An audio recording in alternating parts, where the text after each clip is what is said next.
अस्सलाम वालेकुम स्टूडेंट्स, कैसे हैं सब। मेरा नाम है सर अबू बकर खालिद। आज बेटा हम स्टार्ट करेंगे chapter number 1 first year physics का। इसका नाम है मेजरमेंट्स। अब मेजरमेंट्स के अंदर हम नोट्स से जो है वो डिस्कस करेंगे ये टॉपिक, और जो टॉपिक एक दो स्किप होगा इसमें तो वो बुक से जो है वो मैं आपको बता दूंगा सारा, और बुक्स में जो पॉइंट्स हैं मज़ीद रह जाएंगे वो बुक को भी डिस्कस कर लेंगे बुक से टॉपिक। तो हम शुरू करते हैं टाइम वेस्ट किए बगैर। तो ये मेजरमेंट का चैप्टर नंबर 1 ना बेटा, इसमें जो है वो हम कुछ डेफिनेशन इंट्रोडक्शन जो है वो डिस्कस करेंगे कुछ चीज़ें इंट्रोडक्शन के तौर पे। तो ये पहली जो है वो कुछ डेफिनेशन है हमारे पास नेचुरल फ़िलासफ़ी मेजरमेंट्स के चैप्टर के अंदर। तो नेचुरल फ़िलासफ़ी की बेटा हम डेफिनेशन देखेंगे। ये डेफिनेशन आपने 9th क्लास में भी याद की हुई है, ये लिखी हुई है। Various aspect of material objects were studied under a single subject. तो इसको कहते हैं नेचुरल फ़िलासफ़ी। मतलब कि नेचुरल फ़िलासफ़ी जो है हमारे पास सारे सब्जेक्ट्स होते थे, मतलब कि फ़िज़िक्स केमिस्ट्री मैथ उनको बायो उनको सब को एक ही सब्जेक्ट में जो है वो डिस्कस किया जाता था, जिसको नेचुरल फ़िलासफ़ी का नाम दिया गया। बाद में रिवीजन हुई है। तो उसके बाद हम साइंस की डेफिनेशन देख लेते हैं। साइंस की डेफिनेशन बेटा, साइंस जो है वो ग्रीक लेटर है साइंशिया, उससे ड्राइव किया हुआ है ये, जिसका मतलब है knowledge gain from observation and experiments, यानी कि तजर्बात और मुशाहदात से हासिल किया गया इल्म जो है वो साइंस कहलाता है। ठीक है, इसकी कुछ टाइप्स हैं। बायोलॉजिकल साइंस है, फिज़िकल साइंस है। बायोलॉजिकल साइंस जो है वो लिविंग थिंग्स के बारे में डील करती है, और फिज़िकल साइंस जो है नॉन लिविंग थिंग्स के बारे में डील करती है। उसके बाद हम फिज़िक्स को डील कर लेते हैं। फ़िज़िक्स जो होती है वो फंडामेंटल साइंसेस का नाम भी दिया जाता है इसको, और ये ग्रीक लेटर से ड्राइव है, जिसका मतलब है जो जो लफ्ज़ है फ्यूजिज, यानी कि इसका ये ग्रीक लेटर है और इसका मतलब होता है नेचर। तो फिज़िक्स का ये इतना डिटेल जो है वो सब्जेक्ट है। इसके यहाँ पे डेफिनेशन भी लिखी हुई है, ये देख सकते हैं आप। The branch of physical science, ये फिज़िकल साइंस की ब्रांच है बेटा, which deal with matter energy and their relationship, यानी कि जिसमें मैटर एनर्जी और उनके दरमियान जो ताल्लुकात हैं, जो रिलेशनशिप्स हैं, उनको जो है वो डिस्कस करते हैं। अब इसके ये इक्वेशन भी है, आइंस्टाइन की मैथ एनर्जी इक्वेशन है बेटा, E is equal to M C square. ये बड़ी वेल नोन इक्वेशन है। इसके अकॉर्डिंग जो है वो मैटर यानी कि मादा एनर्जी में तब्दील हो सकता है, और एनर्जी मैटर में तब्दील हो सकती है। ठीक है, एनर्जी मादा में तब्दील हो सकती है। यही फिज़िक्स की डेफिनेशन को डिफाइन करती है। तो यहाँ पे जो स्पीड है ये स्पीड ऑफ लाइट है, यानी कि 3 × 10⁸ मीटर पर सेकंड जो होती है। आगे जो है हम चलते हैं main frontiers of physics, fundamental science जो है फिज़िक्स, उसके मेन फ्रंटियर यहाँ पे लिखेंगे हैं। World of extremely large object, मतलब कि फ़िज़िक्स जो है वो किन किन चीज़ों में डील करती है, किन किन चीज़ों के बारे में है। तो फ्रंटियर्स का मतलब होता है महाज बेसिकली। तो यहाँ पे वर्ड ऑफ एक्सट्रीमली लार्ज का मतलब है यूनिवर्स इटसेल्फ, बहुत बड़ी चीज़ों का मुताला फिज़िक्स में किया जाता है, बहुत छोटी चीज़ों का, और मिडल साइज़ की। या देखो word of extremely small objects, मतलब कि इलेक्ट्रॉन, लाइक इलेक्ट्रॉन, प्रोटॉन, बहुत ही छोटी चीज़ों का मुताला भी फिज़िक्स में होता है जी। The word of complex matter, यानी कि कॉम्प्लेक्स मैटर जो है वो मिडल साइज चीज़ें लाइक मून जो है वो इसमें स्टडी किया जाता है, तो मून के बारे में। तो ब्रांचेज ऑफ फिज़िक्स बेटा यहाँ पे कुछ लिखी गई हैं, आपने 9th में भी याद की थी। ये mechanics, heat, sound, light, optics, electromagnetism, atomic, plasma, geo, nuclear physics, particle, solid. अच्छा, कुछ नई यहाँ पे फिज़िक्स की ब्रांचेज आ गई हैं। न्यूक्लियर फिज़िक्स है, यानी कि एटम के न्यूक्लियस के बारे में स्टडी। सॉलिड स्टेट फिज़िक्स है, एस्ट्रोफिज़िक्स है। ठीक है, bio physical chemistry, engineering physics, यानी कि कुछ फ़िज़िक्स का इस्तेमाल जो है ना कुछ और फील्ड में भी जाके होता है, इन डिसिप्लिनरी एरिया जो है, तो वो आपको बुक से भी जो है वो आप पढ़ लेंगे। तो ये क्वांटिटीज़ हैं कुछ बेटा हमारे पास, फ़िज़िकल क्वांटिटी होती हैं, कुछ नॉन फिज़िकल क्वांटिटीज़ होती हैं, मतलब कि ऐसी मकदारें जिनकी फमाइश हो सकती है। All measurable quantity are called physical quantity, यानी कि फ़िज़िकल क्वांटिटी में हम नंबर को ही लिखते हैं और साथ में यूनिट भी लिखते हैं। ठीक है, तो फिज़िकल क्वांटिटी के बाद नॉन फिज़िकल क्वांटिटी है, मतलब कि लव, हेट, इंजरी, ये लिखा यानी जिनकी फमाइश नहीं हो सकती। तो अगर इसमें हम देखें, अगर हम नंबर एक छोटा लें तो उसका यूनिट जो है वो बड़ा होगा। मिसाल के तौर पे ये यूनिट अगर बड़ा है तो हम नंबर छोटा मल्टीप्लाई करें। अगर हमारे पास यूनिट छोटा हो जाए तो वो नंबर जो है वो ज़्यादा बड़ा हो जाएगा, क्योंकि देखें ना, अगर के का मतलब होता है 1000, हम इधर 1000 के साथ 3 सिफर आ जाते हैं, 3 ज़ीरोज़ आ जाते हैं, वो लोग आते हैं, देखें ये 3000 बन जाएगा। ये 3000 बड़ी रकम है और यूनिट जो है वो छोटा हो जाएगा।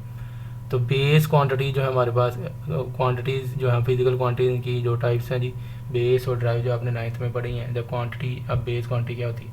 The quantity which can not be defined in term of other physical quantity, यानी कि ऐसी क्वांटिटी जो कि डिफाइन नहीं हो सकती इन term of other physical quantity, other physical quantity के टर्म में डिफाइन नहीं हो सकती, मतलब इनसे मिलकर और जो है वो ड्राइव क्वांटिटी बनती हैं, ये बेसिक होती हैं, आप ये कह सकते हैं, ये बुनियादी होती हैं, बुनियादी मकदारें। तो जो ड्राइव क्वांटिटी हैं the quantity which are defined in term of base quantity, यानी कि बेस क्वांटिटी से मिलकर बनती हैं वो, ठीक है। बेस क्वांटिटी से कोई चीज़ नहीं, कोई बेस क्वांटिटी से कोई चीज़ जो है वो बनती है ड्राइव क्वांटिटी, यानी कि ड्राइव क्वांटिटी जो होती हैं वो बेस क्वांटिटी से अखज़ की जाती हैं। ड्राइव का मतलब ही अखज़शुदा होती हैं, ठीक है। तो ये हमारा मतलब कि ये जो बेस क्वांटिटी हैं ये फ़िक्स होती हैं, ये 7 फिक्स बेस क्वांटिटी हैं, ये आपने पढ़ी होंगी 9th में। तो ये बेटा उसके बाद हम जो है वो देखते हैं बेस क्वांटिटी, इनके ना कुछ टेबल भी होते हैं, बेस क्वांटिटीज़, बेस यूनिट्स, ठीक है, वो आपने 9th में ही पढ़े हैं, इसमें भी गिवन हो गए बुक में, मैं आपको दिखा दूँगा।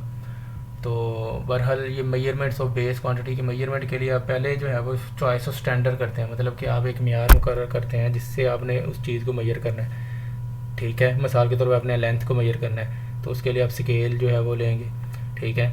तो मैथ्स को मेजर करना है तो मैथ्स में इंस्ट्रूमेंट मौजूद हैं। तो इसी तरह से प्रोसीजर फॉर दूसरा जो है इसका पॉइंट, प्रोसीजर फॉर कंपेयरिंग, मतलब कि आप फिर उसके बाद कंपेयर करेंगे अननोन क्वांटिटी को जो आपके पास नाउन है, ठीक है।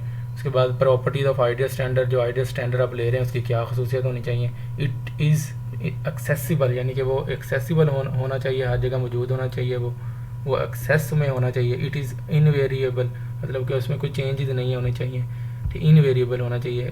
तो एसआई यूनिट के बारे में आप डिस्कस कर लेते हैं। यूनिट क्या होता है, एसआई यूनिट क्या होता है। यूनिट एक स्टैंडर्ड होता है जिसको हम ये मेयार जो होता है जिसको चीज़ों को मेजर करने में इस्तेमाल करते हैं, ठीक है।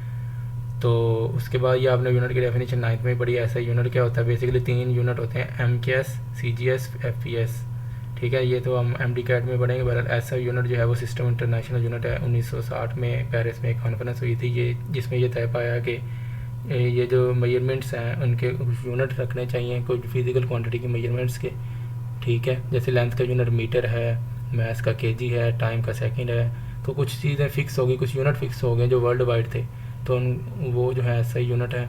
तो उसके बाद हमारे पास कुछ ये चीज़ें हैं प्योर ज्योमेट्रिकल यूनिट्स, ये नहीं आपने डिस्कस किए थे, ये आज डिस्कस करते हैं कि 9th क्लास में ये भी नहीं किया था। ये पॉइंट्स बना के मैंने लिखे हैं बड़े आसान करके, इसको आप इजीली याद भी कर सकते हैं, ठीक है। बुक में जो है वो पैराग्राफ की शक्ल में लिखे गए हैं। तो इसको हम बेटा डिस्कस कर लेते हैं, ये रेडियन और स्टी रेडियन में डिफरेंस। तो पहला पॉइंट इसका लिखा है कि ये जो रेडियन है ये प्लेन एंगल होता है, ठीक है। प्लेन एंगल जो होता है वो हमारे पास 2 डायमेंशनल होता है, मतलब कि प्लेन एंगल। तो उसके बाद जो स्टी रेडियन है ये सॉलिड एंगल है। सॉलिड एंगल का मतलब ये एंगल जो है वो 3 डायमेंशनल होगा। तो इसके आगे हमारे पास ये लिखा है, रेडियन को RAD से ज़ाहिर करते हैं और स्टी रेडियन को SR से डिनोट करते हैं। उसके बाद ये 2D, ये 3D हो गया बात। ये अच्छा ये 2 डायमेंशनल होता है ना, ये सर्कल को होता है, सर्कल 2 डायमेंशनल होता है। इसी तरह से जो स्फीयर होता है ये 3 डायमेंशनल होता है, ठीक है। तो उसके बाद इसकी डेफिनेशन लिखी हुई है 2 dimensional. It is the angle subtended at the centre of circle. ये सर्कल की बात हो रही है कि ये एंगल जो है वो सर्कल के सेंटर में सब्टेंड होगा। Whose arc length is equal to radius, यानी कि ये जो आर्क लेंथ, एक सर्कल आप ड्रा करते हैं उसमें एक आर्क लेंथ होती है, ये वाली आपने पढ़ा है, यानी कि ये पॉइंट यहाँ से स्टार्ट होता है तो ये मूव करता है एंटी क्लॉक वाइज सर्कल में, दायरे में, तो एंगल बनता है यहाँ पे।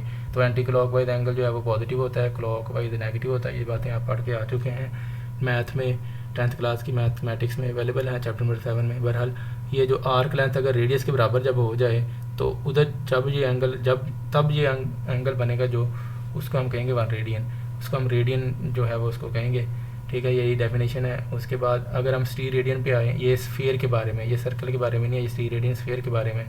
जैसे वाटरमेलन में आप जो है वो टाकी से लगाते हैं, तरबूज में वो निकालते हैं, ये इसका सीन भी कुछ ऐसा ही है। इसकी डेफिनेशन देख लेते हैं। It is the angle subtended at the centre of sphere, इधर सर्कल है इधर स्फीयर, हुज सरफेस एरिया, यहाँ पे सरफेस एरिया देखें ना, एक सरफेस एरिया जो है वो यहाँ पे इन्वॉल्व होगा इसमें, is equal to the square of radius of its sphere, यानी कि स्फीयर का रेडियस का स्केयर के बराबर होगा। तो इसको हम इस तरह कर सकते हैं, जैसे हमारे पास ये देखें इधर S से डायरेक्टली प्रोपोर्शनल टू थीटा, यानी कि जितना S कवर करेगा उतना ही थीटा होगा। यहाँ पे 0 थीटा, यहाँ पे 90, यहाँ पे 180, यहाँ पे 270, यहाँ पे 360, इसी तरह से। तो ये डायरेक्टली प्रोपोर्शनल है। जब आप प्रोपोर्शनलिटी को ख़त्म करते हैं तो R कोई ना कोई कांस्टेंट लगता है, यहाँ पे रेडियस कांस्टेंट है। इसी तरह से इसका भी हम एरिया डायरेक्टली प्रोपोर्शनल, तो थीटा इसका जो रेडियस है वो कांस्टेंट है, रेडियस का स्केयर आएगा इसका, क्योंकि ये एरिया है ना। उसके बाद हमारे पास जो सरकमफेरेंस होता है, सर्कल का एक सरकमफेरेंस होता है, उसको हम कहते हैं 2πr, ये इसका फिक्स फार्मूला होता है, ठीक है। इसी तरह से ये एरिया ऑफ स्फीयर भी होता है, ये जो स्फीयर है इसका एरिया होता है 4πr स्केयर।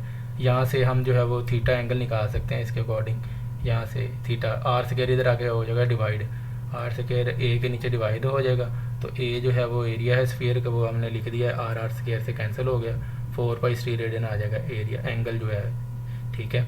उसके बाद इसी तरह हम रेडियन की तरफ आ जाएं अगर, तो 2π रेडियन जो है वो 360 डिग्री के बराबर होता है, ये आप पहले भी जानते हैं, ठीक है। 2π रेडियन तो पूरा चक्कर मुकम्मल होता है तो 360 डिग्री कवर होता है, और 2π रेडियन तो एंगल, बेसिकली एंगल के जो है वो 3 यूनिट होते हैं, ये भी आपको बताता है चलो, डिग्री, रेडियन और उसके बाद रेवोल्यूशन, डिग्री, रेडियन और रेवोल्यूशन, ऐसा यूनिट इनमें से कौन सा होगा बेटा, रेडियन। तो आगे हमने चैप्टर नंबर 5 में भी पढ़ेंगे, बहरहाल मैंने आपको बता दिया। तो ये जो हमारे पास 2 है इधर आके डिवाइड हो जाएगा, ठीक है, तो ये 180 आ जाएगा, यानी कि पाई रेडियन में 180 डिग्री होते हैं। इस तरह के पाई को अगर हम इधर जाके डिवाइड कर दें 180 के, तो ये आंसर क्या आएगा, 3.14 ये पाई होता है। तो ये 1 रेडियन जो होगा ना हमारे पास वो 57.3 डिग्री के बराबर होगा। ये आपने आया MCQ जो है वो याद रखना है, ठीक है। तो ये आपको मैंने बड़ा अच्छा करके जो है वो डिफरेंस समझाया आपको, ताकि ये चीज़ें आपको याद रहें, रट्टा ना लगाना पड़े। तो रेडियन और स्टी रेडियन की बात होगी। अब इसके बाद ना कुछ और टॉपिक हैं, वो बुक से डिस्कस करते हैं, तो बुक से देख लेते हैं कुछ चीज़ें और जो हैं। तो ये बुक है जी, ठीक है, ये फर्स्ट ईयर की फ़िज़िक्स की पहला चैप्टर जो है इसमें हम पढ़ रहे हैं, ये बुक का पहला चैप्टर है, वही कुछ चीज़ें मैंने आपको नोट से डिस्कस की हैं, ठीक है। तो बुक में बेटा हमेशा जो है वो पहले जो है वो इंट्रोडक्शन ही होता है सारा, तो इंट्रोडक्शन ऑफ फिज़िक्स, इसमें वही चीज़ें आपने पढ़नी। ये देखें, ये इंटरडिसिप्लिनरी एरिया, ये सारे इसमें लिखे गए हैं। तो यहाँ पे फ़िज़िक्स की डेफिनेशन होगी, सारा कुछ ये जो है वो फ़िज़िक्स को डिस्कस किया गया कि यानी कि फ़िज़िक्स में कौन कौन सी चीज़ें हम पढ़ते हैं। ये एक चिप होती है कंप्यूटर में डलती है, जो is made from wafer of metalloid silicon A semiconductor. तो ये हमारे पास एक रेत के ज़रिए से हमने जो है ना एक चिप बनाई है। फ़िज़िक्स का जो है वो बड़ा रोल है टेक्नोलॉजी की फील्ड में ना, तो उसके बारे में जो है वो यहाँ पे इस पैराग्राफ को आपने रीड कर लेना। बाकी ये चीज़ें हमारे पास लिखी गई हैं, ड्राई क्वांटिटी, बेस क्वांटिटी, ये वो सारी ये MCQs आपने याद देख लेने हैं। ये टेबल वो अवेलेबल है, ये सारे इधर भी हैं जो 9th क्लास में आपने पढ़े हैं, बेस क्वांटिटी के, ड्राई क्वांटिटी के, बेस यूनिट और ड्राई यूनिट्स के, ठीक है। उसके बाद यहाँ पे ये देखें, ये भी टेबल मौजूद है, प्रीफिक्सेस के भी होंगे। ये कुछ चीज़ें, ये दो टॉपिक स्किप थे, ये हम डिस्कस कर लेते हैं। साइंटिफिक नोटेशन को तो आपको पता ही है, ठीक है, आपने 9th में पढ़ा है, ठीक है। साइंटिफिक नोटेशन में बेटा हम numbers are express in standard form, यानी कि स्टैंडर्ड फॉर्म में अगर हम नंबर को एक्सप्रेस करेंगे तो उसको हम साइंटिफिक नोटेशन कहेंगे। विच एम्प्लॉय पावर ऑफ 10, यानी कि पावर ऑफ 10 की पावर में लिखने के अमल को जो है वो साइंटिफिक नोटेशन कहते हैं, क्योंकि ये जो है वो बहुत बड़ा नंबर हो तो उसको हम आसानी से लिख सकते हैं, या बहुत छोटा हो तो उसको लिख सकते हैं साइंटिफिक नोटेशन में ना। तो ये देखें, यहाँ पे कुछ एग्जांपल भी लिखी हुई हैं, ये एग्जांपल समझाने के लिए। अगर ये देखें ना, ये पॉइंट शिफ्ट होगा फर्स्ट नॉन ज़ीरो, यानी कि 1 के आगे इस पॉइंट नहीं आना है, तो कितने डिजिट कवर करेगा ये, 2 और 3 और 4 सॉरी 2 डिजिट कवर करेगा, तो 10 की पावर 2 प्लस का 2। अगर पॉइंट लेफ़्ट साइड मूव करेगा तो प्लस, अगर पॉइंट राइट साइड मूव करेगा तो माइनस। ये देखें, माइनस का भी एक एग्जांपल दी गई है। यहाँ पे देखो, पॉइंट 2 के आगे जाएगा तो कितने डिजिट कवर किए, 3 किए हैं, तो -3, 10 की पावर -3। अब आपको कॉन्सेप्ट समझ आ गया होगा। तो अब ये कन्वेंशन फॉर इंडिकेटिंग यूनिट्स, यानी कि यूनिट को इंडिकेशन करने के कुछ कन्वेंशंस हैं, रवायात हैं यूनिट के बारे में उन्होंने बताया। ये कुछ 7-8 पॉइंट्स हैं, ये भी डिस्कस कर लेता हूँ। देखें बेटा, ये पहला पॉइंट था full name of a unit, यानी कि किसी भी का नेम का, अगर यूनिट का नेम आपने लिखना है तो वो does not begin with capital letter, यानी कि अगर फुल नेम आपने लिखना है लाइक न्यूटन, तो वो कैपिटल नेम यानी कि कैपिटल N से शुरू नहीं होगा। ये पूरा नाम अगर आपने लिखना है तो उसके बाद आपने सिंबल अगर लिखना है यूनिट का तो आप वो लिख सकते हैं कैपिटल लेटर में, ठीक है। उसके बाद आपने ये देखना, prefix should be written before the SI unit without any spacing, यानी कि स्पेसिंग के बगैर जो है वो ऐसा यूनिट के सामने प्रीफिक्सेस लिख सकते हैं। आपने प्रीफिक्सेस आपने पढ़ा है कि वो लिखते ही यूनिट से पहले हैं the word or letter that can be added before SI unit, ठीक है, वही प्रीफिक्सेस होते हैं, वही इसने पॉइंट लिख दिया। 1 मिलीमीटर जो है 10⁻³ के बराबर है। आगे चौथा पॉइंट देखें, the combination of base unit, तो कह रहा है बेस यूनिट का जो कम्बिनेशन है is written each with one space apart, यानी कि बेस यूनिट अगर आपने लिखने हैं उनका जो कम्बिनेशन लिखना है, मिसाल के तौर पर for example newton metre is written as N M newton metre, combination of base unit is written each with one space apart, यानी कि अगर आप ये यूनिट लिख रहे हैं न्यूटन मीटर, इसमें जो है वो हमारे पास एक स्पेस जो है वो होनी चाहिए, ये ठीक है, तो उसको हमने न्यूटन मीटर लिख देना है। उसके बाद है compound prefixes are not allowed, यानी कि कंपाउंड प्रीफिक्सेस जो है वो अलाउ नहीं होती। जैसे हम माइक्रो 2 दफ़ा नहीं लिख सकते, माइक्रो का मतलब हम 2 दफ़ा मतलब कि इसको पीको लिखेंगे, क्योंकि माइक्रो होता है 10⁻⁻⁶ और 10⁻⁻⁶ कितना होगा -12, तो उसको हम पीको लिखेंगे, माइक्रो को 2 दफ़ा नहीं लिखेंगे, ठीक है। उसके बाद जो है वो हम देखते हैं पॉइंट नंबर 6, ए नंबर सच एज 5.0 10⁻⁴ सेंटीमीटर में भी एक्सप्रेस इन सेंटीमीटेशन। सेंटीमीटेशन में सिर्फ आपने नंबर को लिखा है, यानी कि ये सेंटीमीटर है तो मीटर में तब्दील कर लिया। किस तरह करते हैं सेंटीमीटर को मीटर में, कैसे करते हैं 100 से डिवाइड करते हैं, वही काम किया है, ठीक है। व्हेन आगे जो है when a multiple of a base unit is raise to a power, the power applies to the whole multiple. उस वो कह रहा है कि अगर हमारे पास कोई स्केयर लें, अगर जैसे हम किलोमीटर का स्केयर ले रहे हैं, किलोमीटर का स्केयर अगर हम ले रहे हैं, वो कह रहा है कि सिर्फ मीटर पे स्केयर नहीं होगा, वो सारा किलोमीटर के ऊपर स्केयर होगा। तो ये देखें उन्होंने लिया भी है। तो किलो का मतलब होता है 10⁻3, 3 को 2 से मल्टीप्लाई करें 6 आ जाएगा, तो मीटर का स्केयर वैसे ही आ जाएगा, ठीक है। तो लास्ट पॉइंट है बेटा हमारे पास, देखें वो measurement in practical work should be recorded immediately, मतलब कि वो कह रहा है कि जो प्रैक्टिकल वर्क में मेजरमेंट हैं आप लेते हैं वो उसको हम इमीडिएटली जल्दी रिकॉर्ड कर लें। इन मोस्ट कन्वीनियंट यूनिट, बहुत आसान तरीन यूनिट जो है उनमें कर लें, ठीक है। मिसाल के तौर पे माइक्रोमीटर स्क्रू गेज जो है वो मेजरमेंट देता है वो मिलीमीटर में, ठीक है। उसके बाद and the math of calorimeter in grams, कैलोमीटर हमारे पास जो मैथ जो है वो दे रहा है वो ग्राम्स के अंदर है, इसका कन्वीनियंट यूनिट ये है, ठीक है।